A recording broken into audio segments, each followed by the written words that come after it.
മഹേശ്വർ എവിടേക്കാണ് എന്നെ വിട്ട് പോയിക്കളഞ്ഞത്? വളരെ കാലത്തിന് ശേഷം ഞാനിന്ന് മഹേശ്വറിനെ കുറിച്ച് ഒരാളോട് പറഞ്ഞു.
ഇത് വായിക്കുന്നത് കേട്ടിട്ട് വന്നതാ.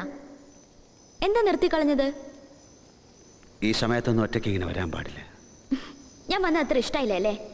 ശരി, അവിടെ ഇരുന്ന് വായിച്ചോളൂ. മാഡം ആഞ്ചലീന ഇഗ്നീഷ്യസിനെ കേൾപ്പിക്കാൻ വേണ്ടി വായിക്കുകയാണെന്ന് എനിക്കറിയില്ലായിരുന്നു. അവർ ആഞ്ചലീന ഇഗ്നീഷ്യസ് അല്ല, അലീന ഇഗ്നീഷ്യസ്. തിരിച്ചു വരാത്ത കാമുകനെയും കാത്ത് വേദനിച്ച് ജീവിക്കുന്നൊരു പാവ സ്ത്രീ. അവരെക്കുറിച്ച് തമാശയായി പോലും സംസാരിക്കരുത്. അവരാണോ അലീന? അവരാണ് അലീന. അവരെ കേൾപ്പിക്കാൻ വേണ്ടി ഞാനല്ല ഇത് വായിക്കുന്നത്. പിന്നെ?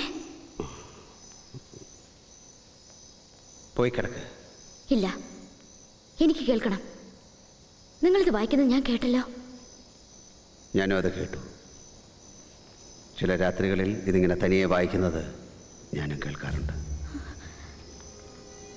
വെറുതെ എന്നെ പേടിപ്പിക്കുകയല്ലേ? അല്ല, സത്യമാണ്. ഇതാ നമ്മുടെ ഇത്രയും അടുത്ത് ഇവിടെ എവിടെയോ ആരോ ഉണ്ട്. യെസ്,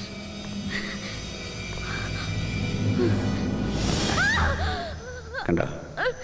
നീ പേടിക്കുന്ന എനിക്ക് ഉറപ്പായിരുന്നു. വെറുതെ എന്നെ കൊണ്ട് പറയിച്ചതല്ലേ.